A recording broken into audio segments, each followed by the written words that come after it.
Hi, everybody.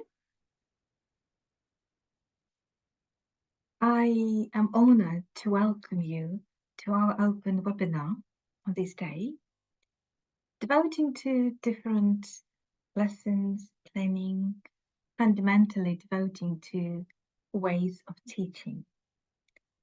A little bit about myself, and let me say that my name is Milena. I've been working for the High School of Linguistics in Moscow since its foundation. And I'm a Cambridge CELTA tutor, CELTA iCELT, and other courses tutor. I ran different type of courses, in-house, bespoke, and other courses internationally recognized as well. And today I'm planning to share some ideas and some issues I had as a teacher, and you may face when you come to teaching, if you are a new teacher or you have already experienced some of them. Let me say, years back, being a new graduate from Moscow Linguistic State University, I thought that I knew something, but I still realized back in those days that I had some issues. And my biggest issues were, as I thought there, planning and choice of course books. I thought to myself, do I know how to choose a book? Do I know how to plan an effective lesson? And the other thing was that I thought I knew, but there was something still bothering me. So when I started looking, let me say whether we have a chat. Okay. When I started looking for something that might help me to plan more effectively and choosing some course books, I thought, oh, maybe this is not enough. Maybe I needed something more. So fundamentally, to cut it short, all my issues came down to one thing: lack of training. Given I was a successful graduate from the top linguistic university in Russia, lack of training gives me an idea what to look for. Not just the effective planning lessons, not just the course books, not bits and pieces, but something that might give me the basis for everything. That's how I came across Cambridge, whatever. And I went to Brighton to do my first degree, and I did my CELTA there. And that was my springboard. After CELTA, I did many other courses, but CELTA gave me the foundation from where I could start doing something. And that's why I think that CELTA and Cambridge methodology is something you can use. Let me give you an example. You may think that Cambridge and Cambridge methodology is just something to do with communication, with speaking, teaching, but no, it's a very, very strong and logical system of everything. And there I understood that teaching is not learning, and learning is not something you can easily obtain. When I was a teacher, again, back in those years, and some students came up to me saying, oh, your lesson was lovely. Oh, we like your lectures. We like very much what you did, what you said to us. And I didn't realize that they didn't say how much they learned. They were talking about how much they liked my lectures. So now, reflecting on this, I was thinking, oh, maybe I was lecturing more than kind of teaching them. And they thought they were learning, but maybe they weren't. So learning is not teaching. And you need to be aware of what you are doing in a class to be able to measure this outcome to be able to say, yes, learning is happening. So to be able to see that learning is happening, you need to know the tools. And now we are going to have a look at some tools and some ideas of this methodology. As I said, people keep asking me, is this, because I run some courses and you can see me doing this and this online, and people ask me, is this my method or is it something I invented? No. Whatever I do is a collective work of Cambridge University, us as trainers, and me as a thinking body. But the basis for it is the Cambridge methodology. So let's get down to the nitty-gritty. Cambridge invented a system where everything fits in and logically connected. To see the system, you need to get some insight in the system. I can't promise that I can cover everything today, but I can promise that I can give you some highlights. So from there, you can start either reading and doing some training for yourself, or come to us and we will teach you what we know and what we do. One way or the other will do you good. So you don't need to rush into any decisions, but just let's concentrate on what they offer and have a look how this system works.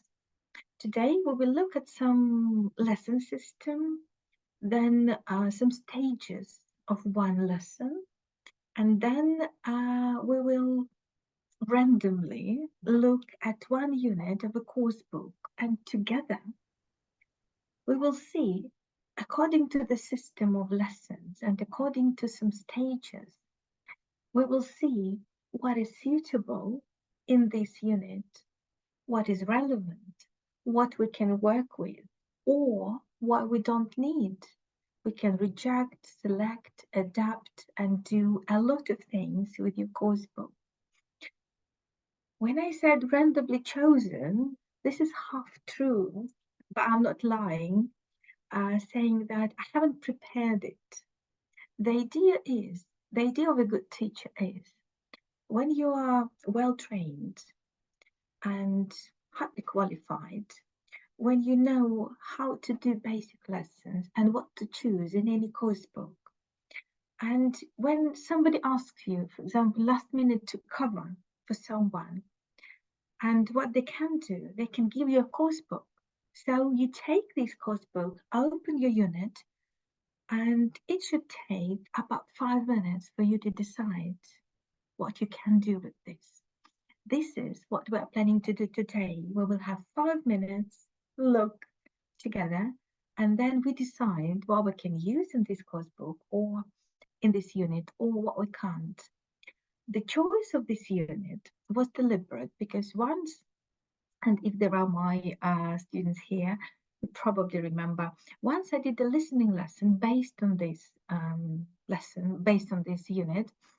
And because doing this listening lesson, I had to reject a lot of stuff. I have to think what I need there, what I need to add or supplement.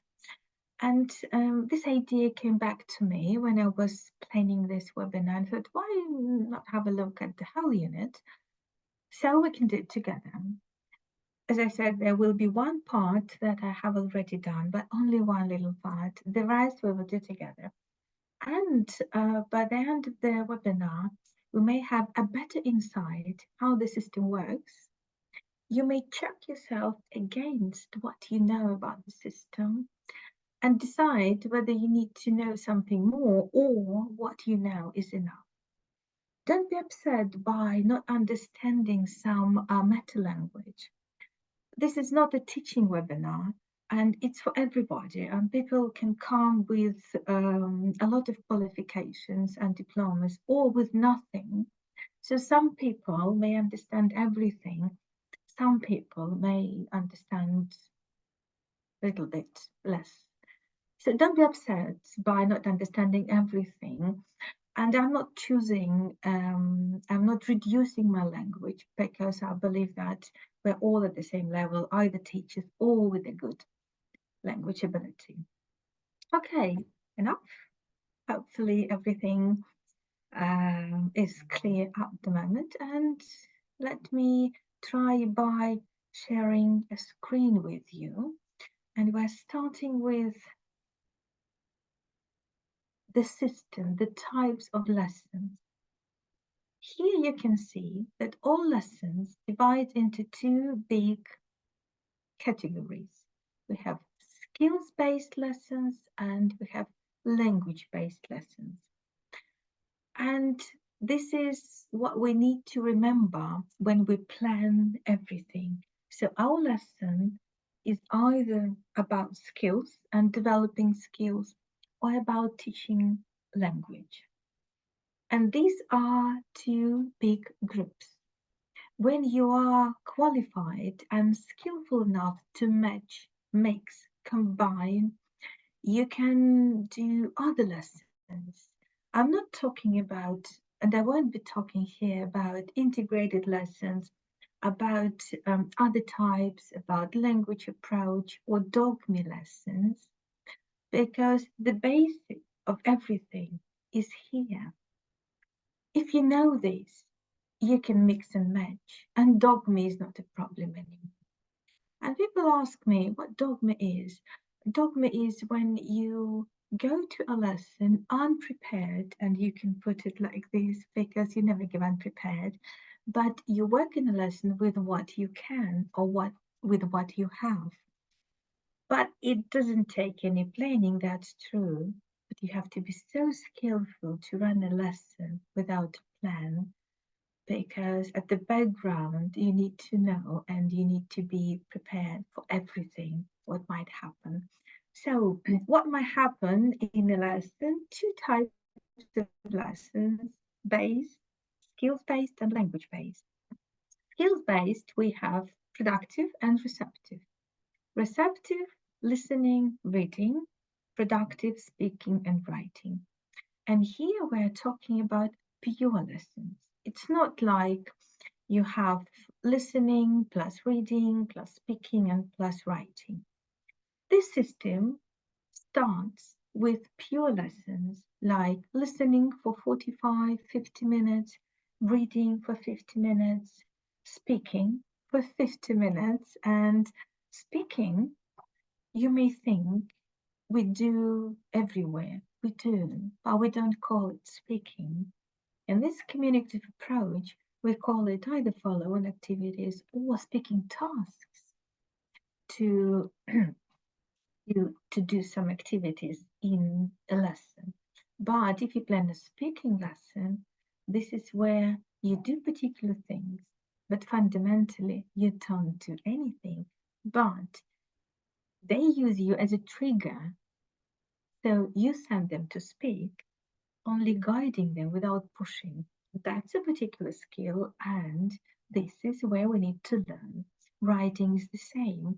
Writing could be, as a writing task, could be a part of any lesson, but as a writing lesson, it has particular stages, and you need to know exactly what you are doing. And there is one thing in a writing lesson that we tend not to do, but must do. It's when we write in a class.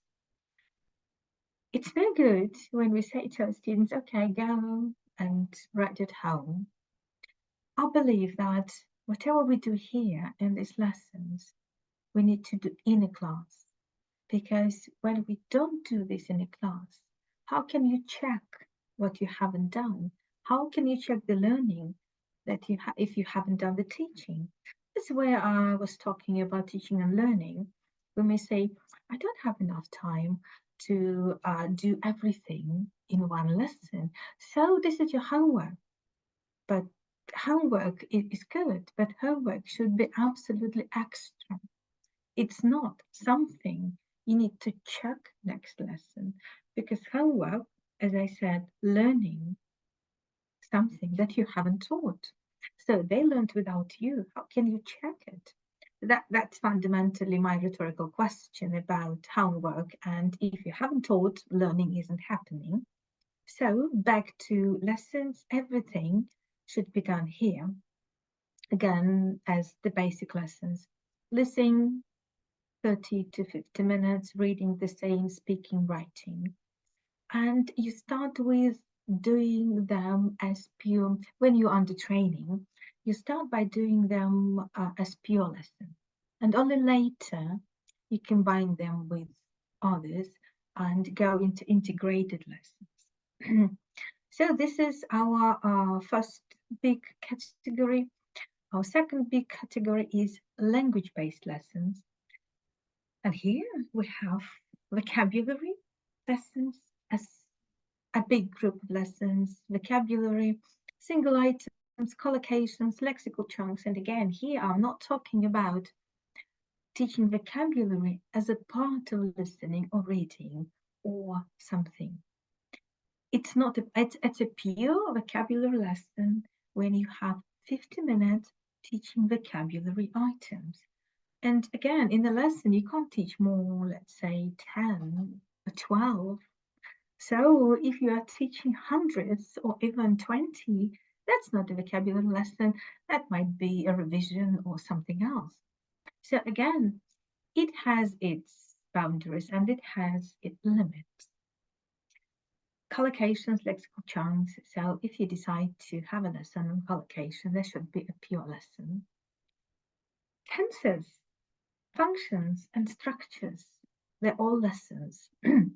If you look at this system, I put something in green and yellow. You may ask why, and I have an answer, because if you think about yourself as a teacher, and I was reflecting here on my own experience when I was a new teacher. In a course book, I could see listening, reading, vocabulary, and tenses. I could see these ideas in the course book, and this is fundamentally what I did most. I didn't do speaking or writing in the proper way. Collocations, not really. Lexical chunks, structures, no. Functions, no. So I did these things, vocabulary, tenses, and listening and reading. It means that you may be doing the same. And maybe if you look at these lessons and calculate the percentage of each type against the percentage 100, you may think, oh, maybe I'm not doing enough speaking as lessons, or maybe I'm not doing enough writing. So this is your time to start thinking, oh, okay, high time, I started. Functions and structures, definitely. You need to start doing them on a separate basis. Let's have a look at phonology. Yes, phonology can be a part of any lesson as a stage, but phonology stage should fit definitely in the right place. You can't just have phonology only because it is written in the course book. Or if you want to have a phonology lesson, and I believe that elementary or pre-intermediate, elementary, maybe start, not really, but maybe yes, because we're talking about different level of phonology. We do phonology lessons. Upper levels, we do phonology lessons when we teach pronunciation or we teach less sentence stress and intonation mostly. So phonology lessons might happen, but mostly as a stage in the above lessons. And now we're looking at these language-based lessons, tenses, functions, and structures. If we think about language we teach and rules we know, here there are three big categories again: tenses, functions, and structures. Again, I put yellow here because I think that what we do as teachers we teach tenses. We have some rules written there, and we know how to deal with tenses. We can go and chat and look everything up in the dictionary. So fundamentally, tenses is something close to our hearts and our way of teaching. Or about functions. Do we know that any tense could be a function? Any function could be done through a tense or a structure. But to be able to do this, we need to know how to teach functions, structures, and tenses differently and separately. And that's why language lessons, they have particular structures. I suggest we start by looking at a structure. What is coming next? Okay. Next is a typical structure for a skills lesson.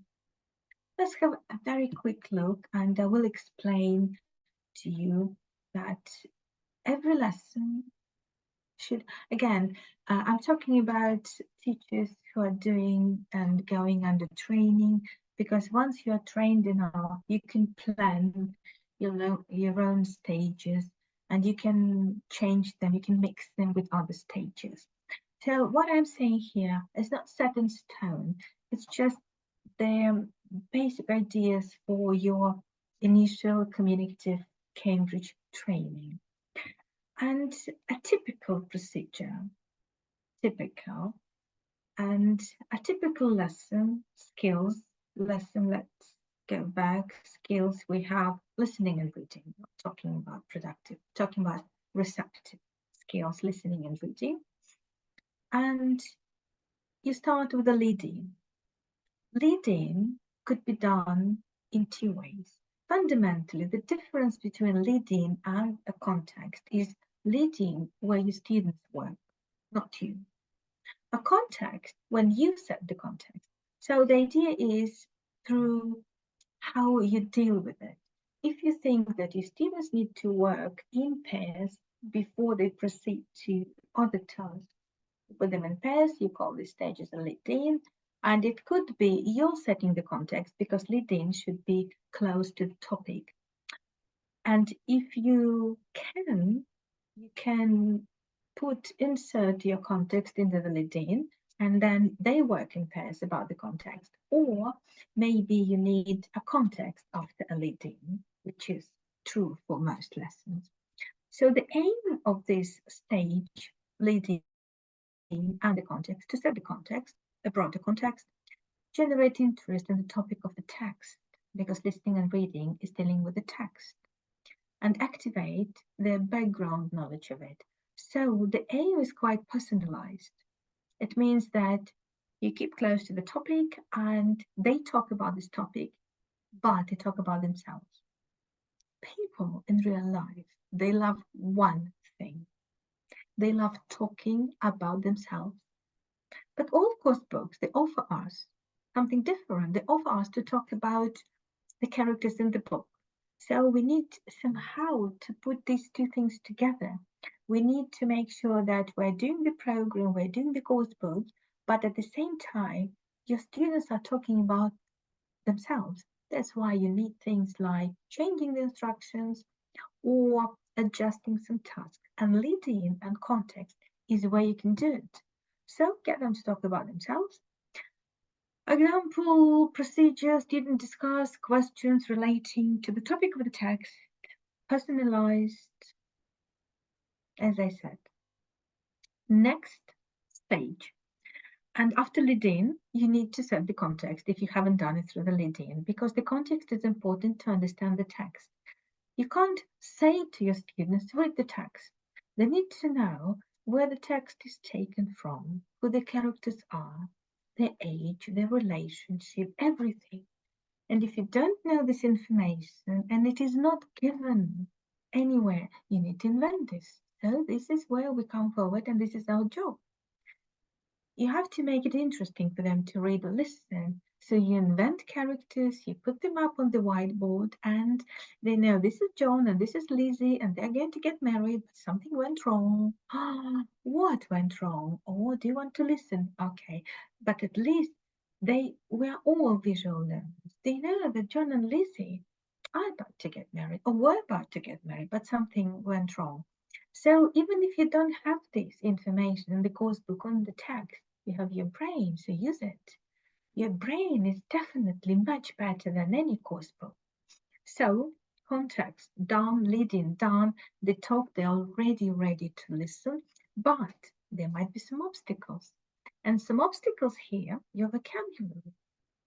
So you need, no, I can't say you need. You need to look at the text. And if you think there are definite obstacles, and normally because we're learning, and this is a foreign language for them, there might be some obstacles that you need to remove. But the choice of vocabulary is yours.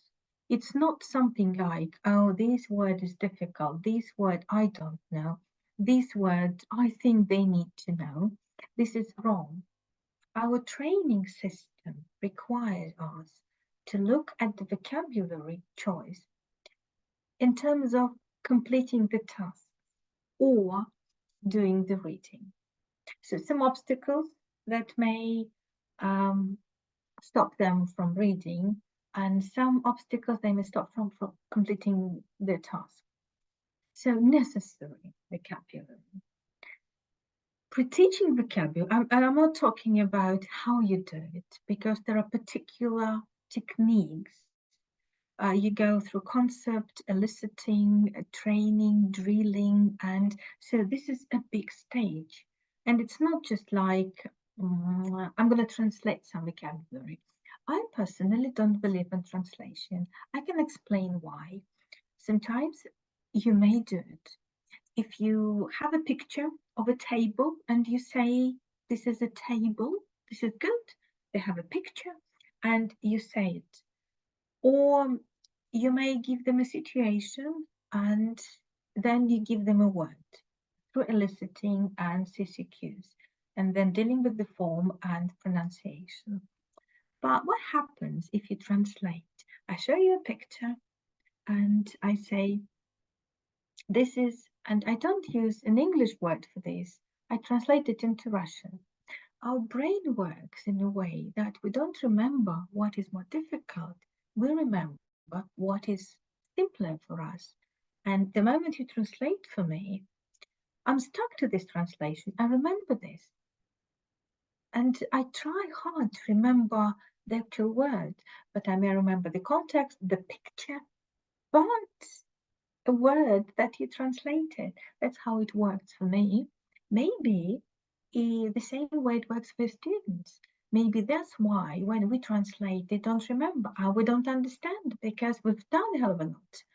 We showed them a lot of pictures and we said, listen, this is this, this is this. Why can't you remember? They can't, because we made one little mistake. We translated this for them to start with. I understand that it's very difficult to understand all the vocabulary items, especially at this stage. But this is now not our job to get them to remember. Our job at this stage is to get them to remove their obstacles. If they need this word, later they see it in the text. If they need this word or these words in the active vocabulary, they will do something at home.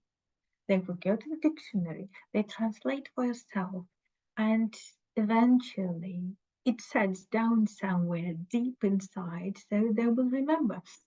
I can tell you a little story because I had problems with some vocabulary items. I couldn't remember, let's say, no, nothing comes to mind. Okay. I had problems with understanding due diligence, for example. And every time, I don't know why this problem I faced, I can't explain, maybe somehow. So every time I come across this word, due diligence, I think, what's this? I check in the vocabulary, I look it up, I write it down, nothing works. But once one teacher said to me, I can't remember, a teacher or a dictionary, said, think about London Bridge. Can you buy it? I said, no. Why? Why are you asking? Because in order to buy it, you need to put a lot of efforts. You need to make sure you have enough of money. You have enough money to make sure that you sign a contract written in small letters.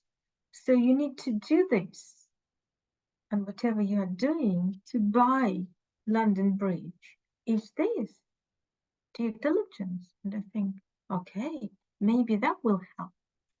So what I'm saying here, you need to give them some hooks, some triggers they go back to, and maybe they remember something. That's how due diligence is connected for me now with London Bridge. I don't know, maybe this connection is wrong.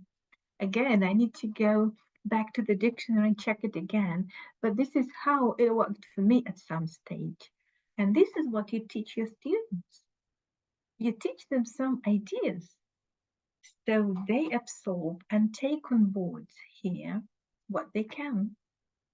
So again, vocabulary teaching is not for learning by heart vocabulary, but just for removing obstacles, because our aim is dealing with the text. And a receptive skills text, this is where information is important. Everything we do to get the information out of the text. We have two GIST tasks here. I'm not going to talk a lot about GIST tasks. I may only say that GIST task is the most difficult task, the most one, because saying read the text and tell me what it is about is not a GIST task. Your job to read the text, get the idea, put this idea into a couple of statements, and then get them to identify what statement is closer to them. So, GIST task, a good one, could be about prediction. Again, to generate interest in the text itself, to activate their schemata relating to similar text. That's a good task. To prepare students to read and listen. And here, students operate towards the text, and they are thinking about its possible content, predicting by relating it to their own experience or knowledge of the interaction. But there is one danger. Their prediction may be so numerous or so detailed that GIST is no longer a GIST task. And GIST is not developing their GIST. GIST is very light reading. No effort should be put into this very, very light reading. In real life, we read for GIST very quickly when we want to decide whether we want or where we need to go and read for details or not. So this is very, very light. But GIST task for us should be a combination of light reading and at the same time learning how to develop this particular skill. So as teachers, we carry these two roles and we need to put them together, but still remembering this is very light reading, so the task should be clearly set. So if you can't do prediction for some obvious reasons, because numerous or detailed answers, go for another GIST task where you prepare some questions, broad questions, general questions, or you can never make mistakes in putting some statements for them to choose. Maybe giving some intrigue and pushing them into reading. But again, it's about general understanding. And when you do feedback at this stage, don't go into details, because you never ask them at the feedback stage what you haven't asked to do at the previous stage, at the instruction stage. Well, moving on, there is a stage where you can teach vocabulary, because there are different kinds of texts. One text could be split into 3 parts, or you think that for general understanding, they don't need a lot of vocabulary items, but later on, you may decide that they need more. So you either do this very optional, because normally I do everything here, but you can do this here. I've seen a lot of lessons where teachers did a lot of job putting these two stages into putting this one stage into two halves. Reading for specific information, you can find these reading for details or reading for inference or listening for inference. There are a number of good tasks in any course book covering this area. So I don't think this is a problem. Respond to the text task is the task where your students are talking about, not about themselves yet. They're talking about the text, answering some questions about the text, expressing their opinions and ideas relating to the text. And what they would do as characters in this text may be in their real lives, but it's still about the text. And as the last task here, it can be very personalized, and it can be them talking about themselves, about the topic, but not about the text or the text characters. If you have time to have something, your sleeves, you may do some follow-on language tasks, normally post-teach vocabulary, or some other tasks like writing, if you like, based on the text. So you can do something. As I said, not strict, but fundamentally a clear structure. So when I open a course book, that's what we're planning to do together, I will be checking the course book against these stages for me, because I know the stages for every lesson. For every lesson in my head, the stages are absolutely clear. And I open the course book and I see, okay, this is this, this is this, I don't need this, but we'll do this together. I will show you what I do. Let me give you another insight into our next one. And our next one is, have a look, maybe this one. Okay. Yes. To be able to teach language, by language I mean tenses, vocabulary, functions, and structures, there are four, again, basic approaches. There are other approaches to teach language, but the basic ones are these four. And this is a full lesson. You need to choose one approach to teach either tenses or functions or structures or vocabulary. So you choose one approach out of four, and here we have four, and here we have teacher-funded presentation, new language from text or language from text approach, guided discovery, and test, teach, test. So you open your book, you look, you start with the text, or you start with tense or vocabulary, and we call the marker sentence. You start with the marker sentence and you decide on the approach. And this lesson is again a pure lesson, either this approach or this approach or this or this, for 45, 50 minutes. You teach only this language.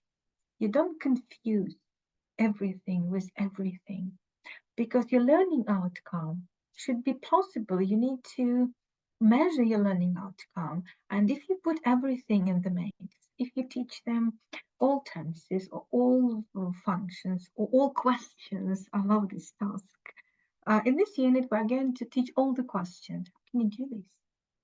I wonder. So you choose one approach, and because you know what each approach is about, because every approach has particular stages. If we look at teacher-fronted presentation, lead-in, context, clarification of language, where you have eliciting, and this is your skill, and then you're focusing through eliciting. This is your teaching stage. You're focusing on concept, pronunciation. This is where you need pronunciation. Remember, we're talking earlier about pronunciation. Not scattered around the course book, but on a particular stage, in a particular stage. Then you need to work with the form. So your teaching stage is about meaning, pronunciation, and form in this order. And then you have practice. And here you have controlled, guided, and freer.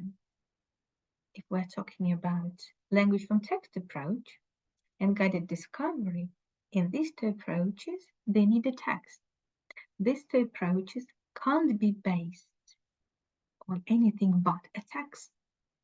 Here, you don't need a text. You can take any sentence and teach it. Test, teach, test. Any sentence will do, or any task, any test. But here, you need a text. You can't choose this approach if you have a gap fill task, or if you have a dialogue possible, but as a text, not as a kind of filling the gaps or putting sentences in the logical order. So there are particular stages. We still start with lead-in and context. PTV ideally none, because it's a hell of a lot again in these two lessons. We have a text and we need to do at least one reading.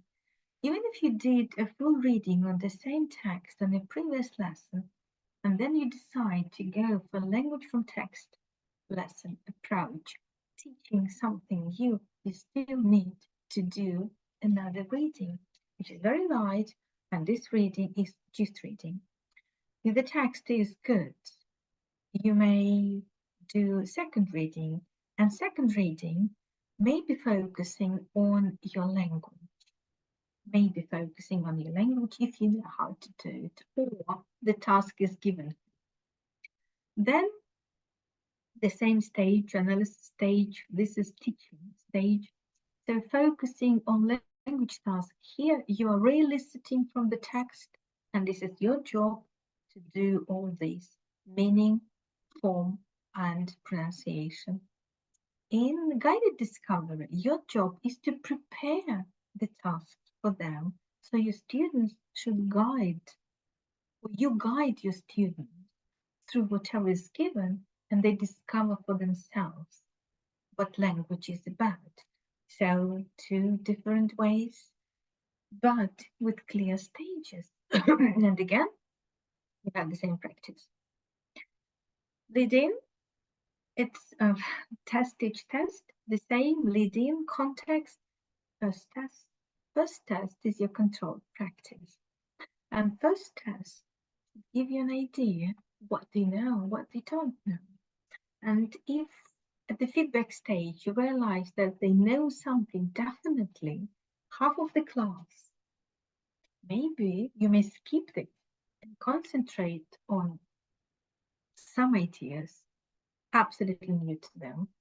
So test, teach, test approach is about you deciding in class what you need to teach here. So feedback is absolutely crucial here. You focus on the areas the learners have found problematic. And test, teach, test approach is very good when you know your class, but you can't decide whether they're absolutely sure about how to use these. Functional lessons are brilliant using these test, teach, test, as well as the other approaches. The same and the same. So, what I'm saying here is that if you know how to plan, how to see the lessons on the page, you may be safe in a class, teaching either your class or a new one. Now, time came to have a look at our language our unit. This is our unit.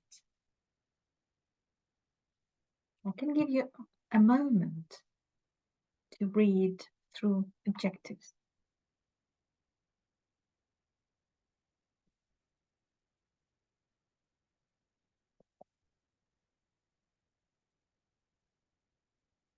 You probably know that in every unit we may have can-do objectives. Can-do is our learning outcome. Can-do objectives is something we can measure at the end of the unit. And during the unit, we're focusing on achieving these aims. So these are, in other words, your little aims. By completing some tasks and completing some lessons, your students at the end of the unit will be better able talking about holidays, past holidays, describing difficult journeys, asking for information in a public place, writing a blog. So, can-do may give you a bigger idea of what you want from this unit and what they can do at the end of the unit. So your learning outcome. So whatever you do, you may be going back here to check whether it is about this or maybe not. Before we start, I would like to say one revolutionary new thing for those who haven't been with me in classes. You are much better as a teacher than any course book. I'm going to prove it. Ready? Unit 2, Travel and Tourism, Objectives. Remember, you are better than any course book as a teacher because you can think what your students need. Getting started, just remember that we're doing it together, you and me, as a kind of teachers who are given this unit to cover for a teacher who is ill. So we don't have a lot of time. We need to decide very quickly and thoroughly what we need. Getting started, so we have a picture.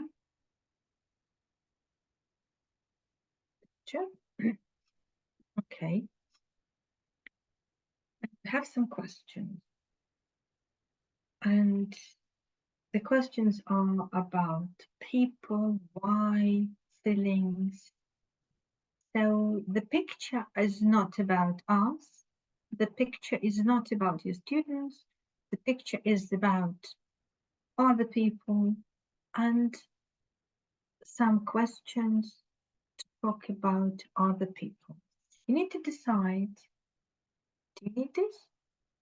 I wouldn't go for this task because I see no point in talking about other people's feelings, describing a picture. But here you have an activity or some questions about you. What would you like to do? Would you like to do this activity on holiday? You can go back to these questions, but bear them in mind for the moment. Let's see what is coming next. Topic is travel and tourism. The questions are about this topic, so you may use it. But you need to identify the stage where you use it. Then we have next page, we had an adventure. Here we have something again from can-do objectives. They fall into different types.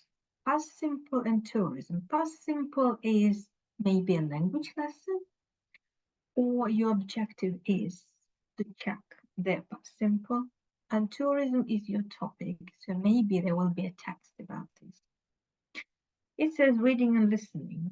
So we assume that because we decided to start with not to combine two lessons, we at this stage need to decide whether we're doing a listening or a reading. Let's have a look. We have this part of the text, we have this part of the text, and this part of the text. So there are three texts Then you can do reading. Let's have a look at some tasks. Ask the question, where do you like to go on holiday? So remember, we have a stage leading, so it's either these or these. Here you need to decide what is closer to your topic. Remember, you have 40 minutes for listening lesson. If you do these, then talking about nothing, and then you go for these. It's 3 stages, 3 leading stages, 1 too many. You don't need them. You need 1. You need to get them talking about something as close to the topic as possible and about them. Maybe this one. Then looks like a gist task, but this is only the surface. Read. What is this book about? Wrong question. It's for you to read these texts, decide what the text is about, and give them some ideas to choose. So your stage would be very light reading. You give them some statements and say to them, okay, read and decide. This text is about man being in love with his wife, having 2 lovers, 2 secretaries at the same time, or this book is about this and this. Put some intrigue in your questions, lie here. Nobody can stop you from lying at this gist task, as long as you put some mystery and get them to read it. Then we have read one day and day 2 and then answer the questions. Okay, you can do this because there are definitely reading for information, for further information, maybe for specific information. Then another question, you need to fit this in the stage, maybe as a part of this. Then you have listening. Listen to describing day 3. They offer you to combine reading and listening. You can do this. So it's not easy, as I said, at this stage to combine reading and listening, but you can do this because, but at the same time, then the gist reading would be only about half of your text. So you need to be prepared for dealing with maybe another gist here before and you listening.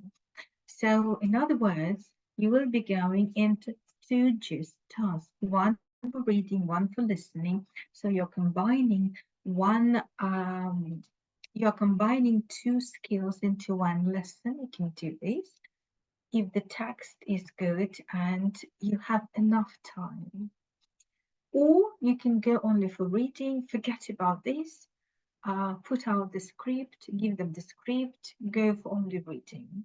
Up to you. Then we have grammar. You need to decide at what stage you do grammar, because here it is randomly chosen and randomly placed.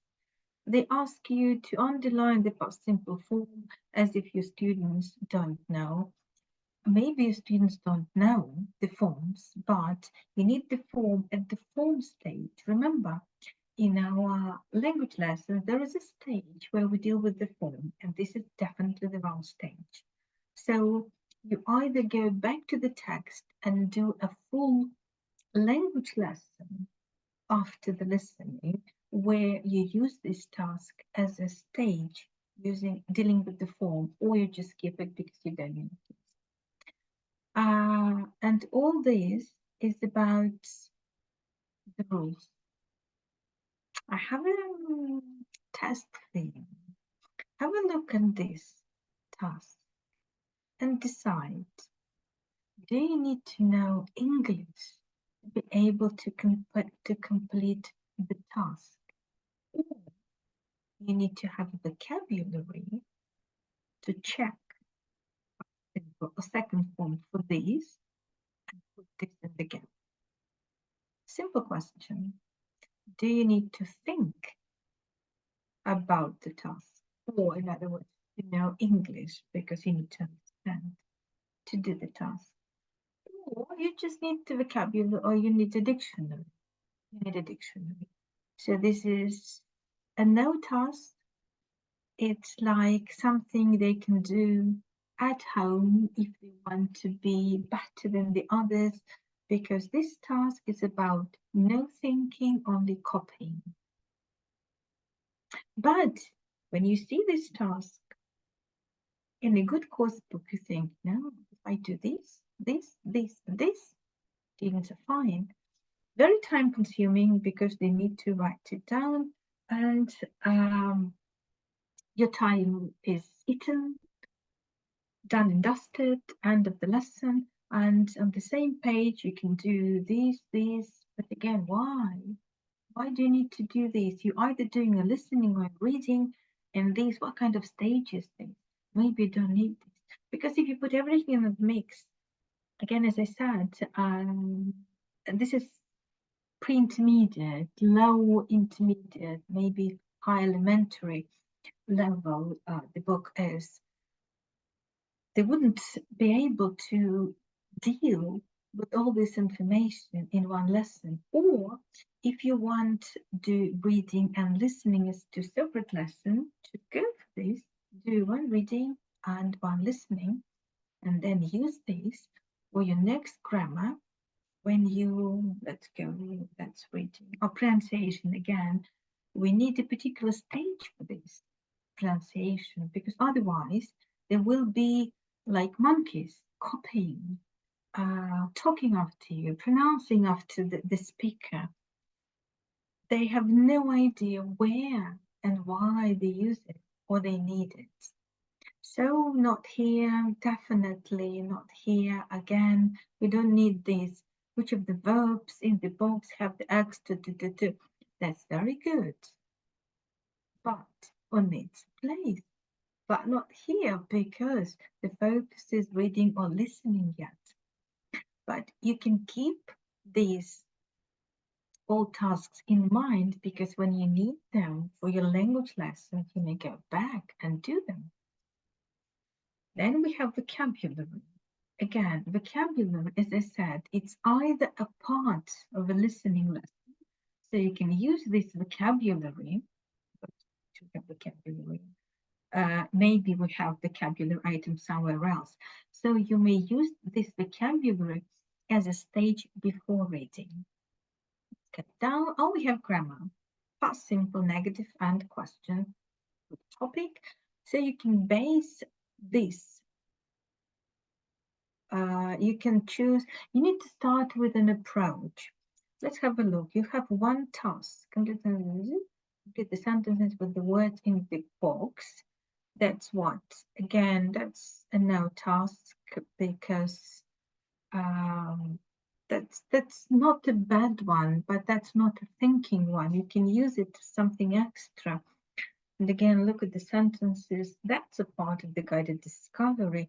So you need to find your approach. You need to go back to the text, choose some sentences in past tenses, let's say past simple. You need to underline for yourself for these sentences, and then choose either language from text or guided discovery approach. Go back to the stages and fit what you have here into a particular stage. We have a speaking, but this is not a speaking lesson. This is a follow-on activity. You can use this at the end of speaking or listening or language lesson.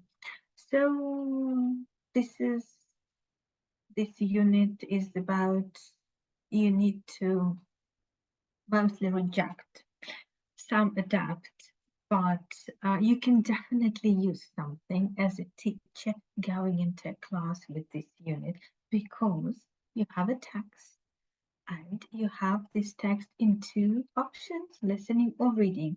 And this is all you need if you know the stages. Oh, to be. Oh, this is my favorite. This is a real listening lesson, elementary pre-intermediate level. And here we have past continuous, travel collocations, and difficult journey. Difficult journey is your topic. Have a look. We have a picture of a heavy traffic. I would like you to remember these pictures and some ideas because we're going to actually listen to this script. So I'll put you in a situation as a teacher, you need to listen to the script you're going to give to your students, to the text. So this picture is about heavy traffic, not about people really, maybe being stuck, maybe difficult situation on the road, but this is not about traveling. This is about problems on the road. First, then we have some pictures. A person is sitting in the toilet, very funny one. I like this one because it's quite essential for understanding the text, but on its own. If somebody says to me without knowing the text, oh, look at this picture, and headline, woman angry after flight and toilet, would you understand this? I wouldn't, and I didn't. What do you think happened? You have no idea because it's surreal for you.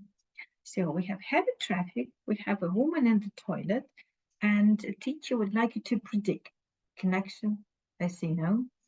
Then we have another way of traveling, and for me, business people are going to work and rush hour, and maybe it's about them not liking their commuting. They commute to work and there's some issues with them using the metro. That's for me.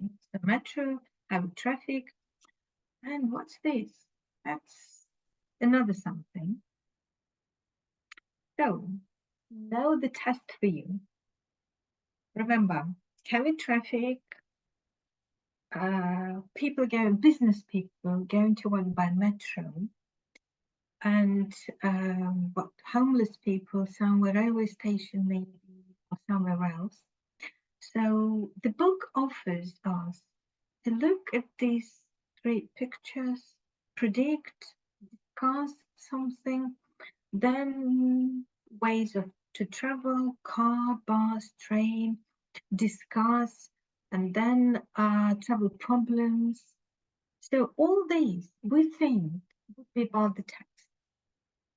Now, let's listen. We'll listen twice because we're not students, we're teachers trying to decide what we need.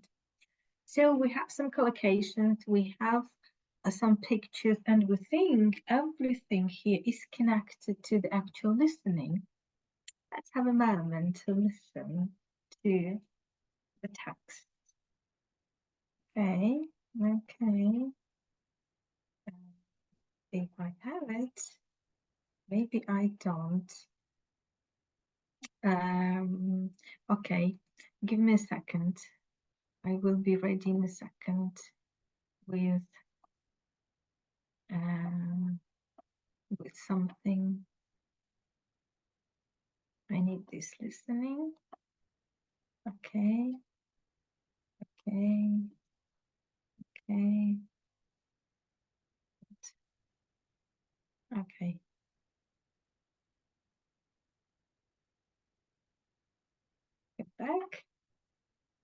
Get back.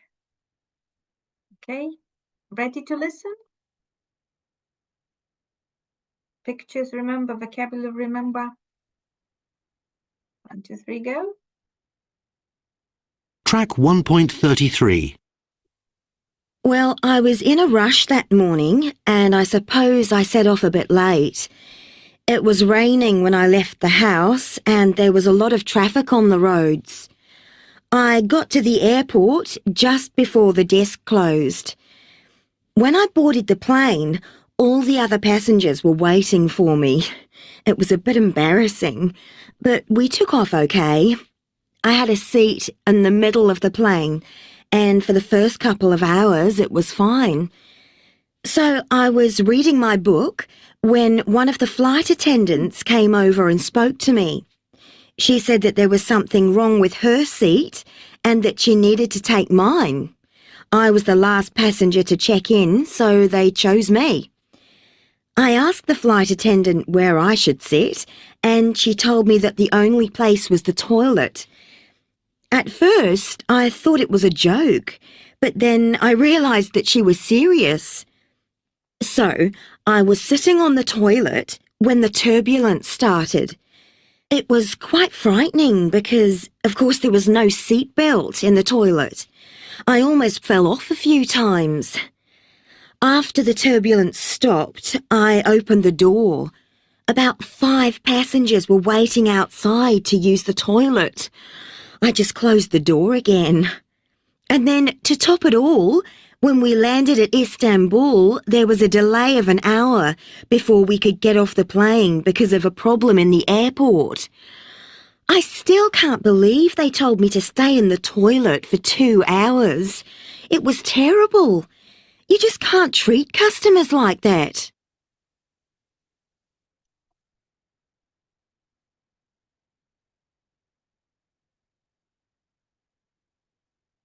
I believe this is absolutely beautiful listening. And if we go back to the listening, now we understand that the actual listening and her problem was nothing to do with the heavy traffic, because if you start with this picture, it may send your students off the track. If you go into this picture, it's definitely off the track because she didn't use any of these. This is nothing to do with the listening. This vocabulary is not about the listening.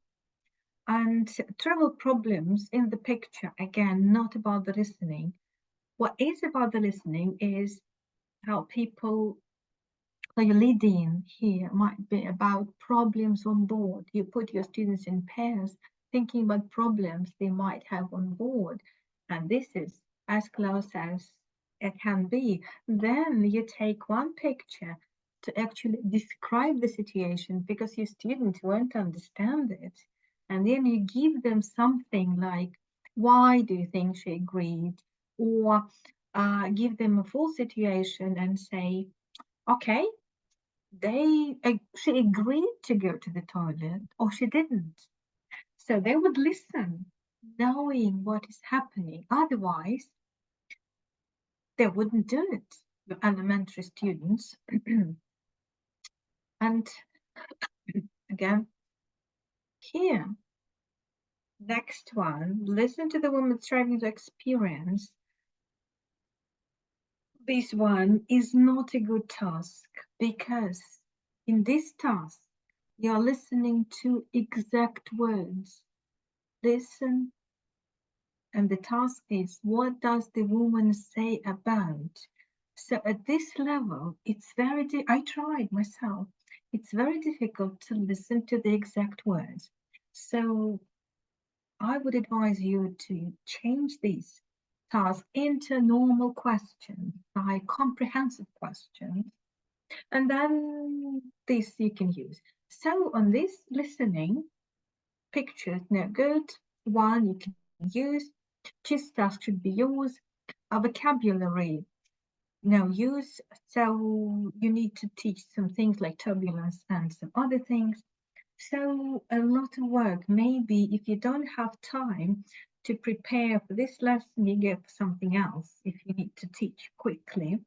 But at least with a particular training, you understand what you need and what you don't, because your lessons should be as effective as you may predict.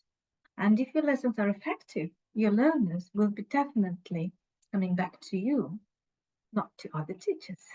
Let's have a quick look at, we have grammar, past continuous, and here past continuous is very good presented in the language, so in the text.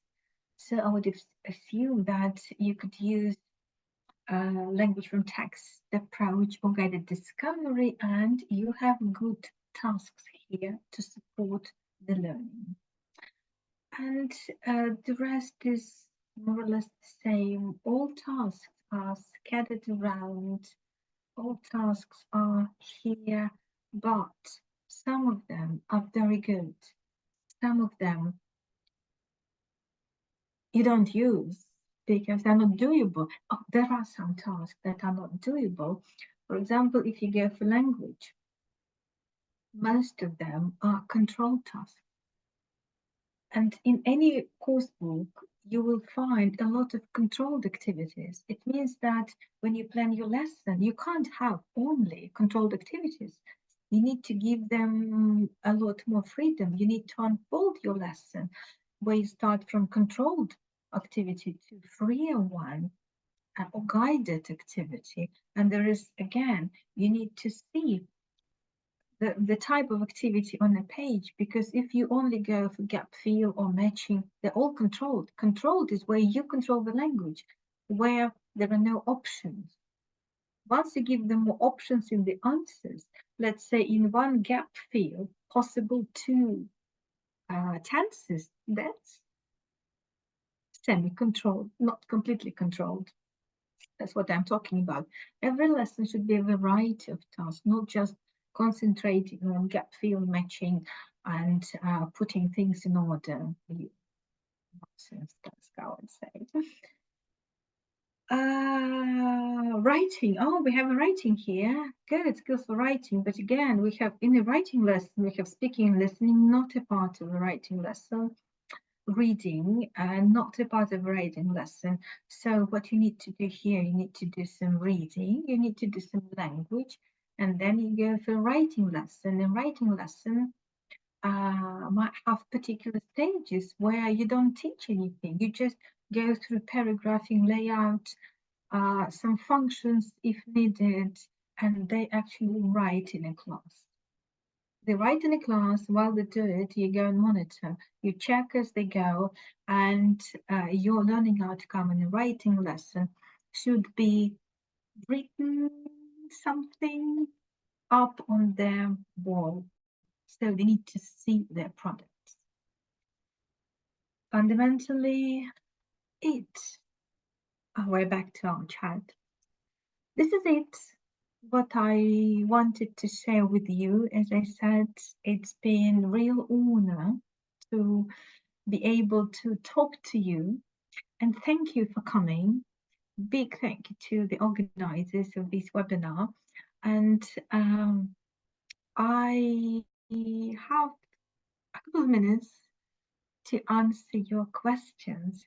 So this is your time. If you have them, put them in our chat now, and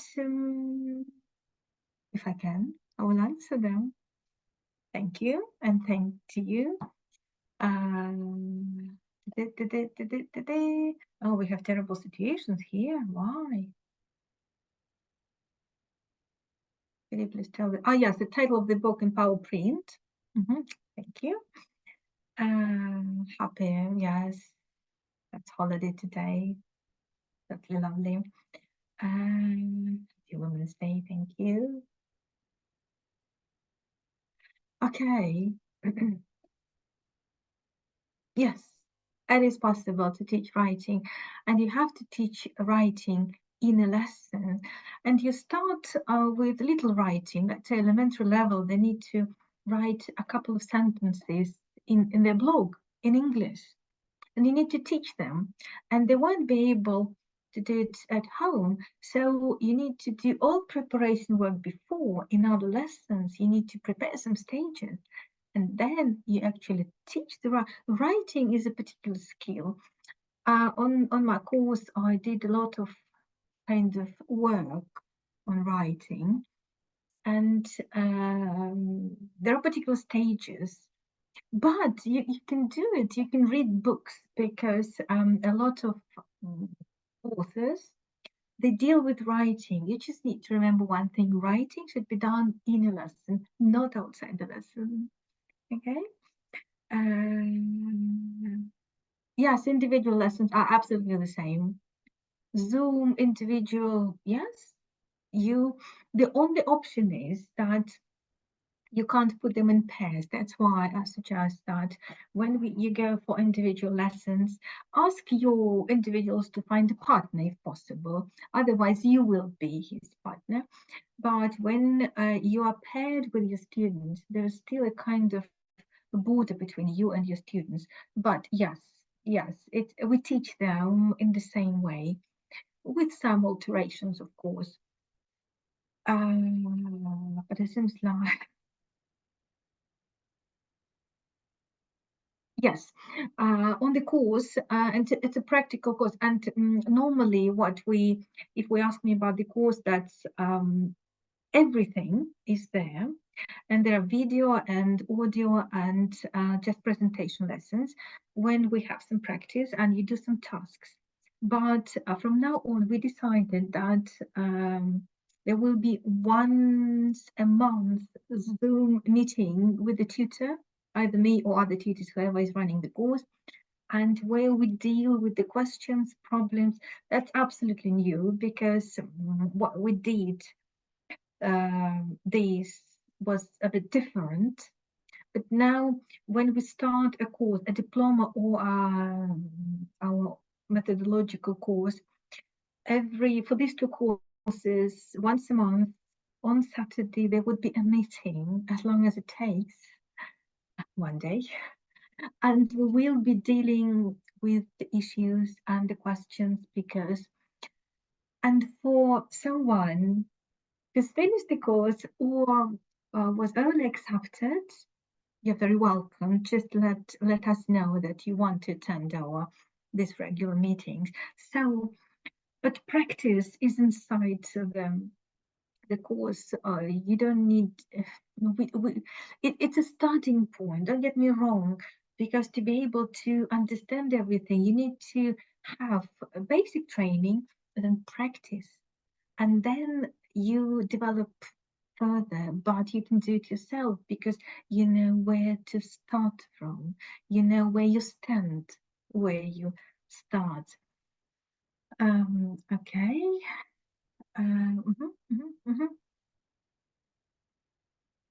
Yes, yeah, stages are always very useful because you've got a clear picture of what you need and you apply this clear picture to the course book. And as I said at the beginning, every teacher is much better than any brilliant course book. Course book is business. And it's a good business and we trust it, but we trust it for the authentic material it has, like listening, reading. The rest is yours. You apply your brain, your ability, your critical thinking, and then you take what you need. Don't go for everything. Because if you give everything, it will be like we've done 10 years at school and still don't know how to use present perfect. Why? I wonder. Thank you.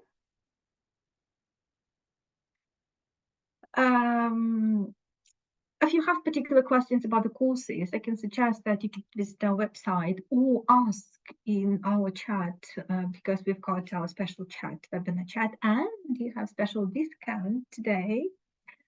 Not anybody else because we decided that we wouldn't go for discount for courses for those who didn't attend our webinar. So for you, there would be special something, I don't know. Frankly speaking, I have no idea. But I'm responsible for the quality, not for the marketing and selling. But I'm pretty sure if you ask our organizers, and they will answer you in this chat, it's not only me who's there, or we are on Instagram. I'm on Instagram. You can see me there doing free webinars, doing free lessons sometimes, even sometimes reels to you a good help. But as I said, basic training is what we need, and it's up to you. You can do it yourself. You can, because I've come across some teachers, and when I asked them about their training, said, no, we're kind of self-made. Wow. So you can. In fact, mostly no, I don't believe in home reading because it's a burden on your shoulder, on your parents' shoulder, and I'm treating you as a kind of student. What happens today, especially in early classes, students, pupils, they are loaded with everything, math, Russian, literature. On top of this, we have English to do at home, imagine. they get home, they get their parents to do these tasks for them. And again, as I said, we can't check what we haven't taught. So they're back to you or back to other teachers, and teachers are not checking what they've done. They're checking what their parents done or their other teachers done, because today, if our parents, they can't teach or can't check what they do, they go to keep us in business, they come to us and say, okay, help my students. So to keep us in business, this is not bad. So it's one way or the other.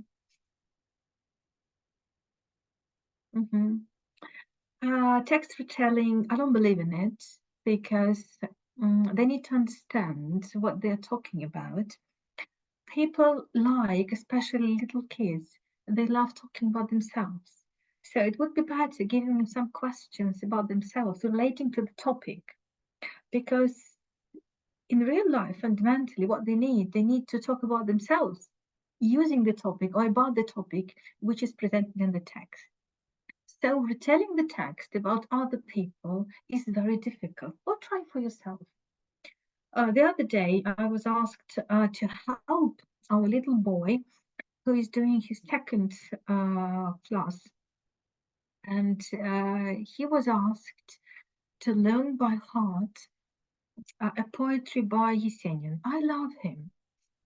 And the boy, and Yesenin. But I couldn't learn it by heart myself. A couple of verses, not very difficult. I enjoyed reading, but I couldn't learn it by heart. And I started analyzing it. Why I, as an adult, couldn't learn by heart something written by my favorite writer. I couldn't. And then it occurred to me, because all these lines and verses, they have no action. It was about a tree, it was about a lovely day, it was about me looking outside the window, feeling something. There was no activity, no action. So I was not able to remember anything, let alone our little boy. Exactly the same with the text. How can I remember something that has no interest to them? It would be better if you change this retelling into something which is close to them. My answer, take it or give it. Okay.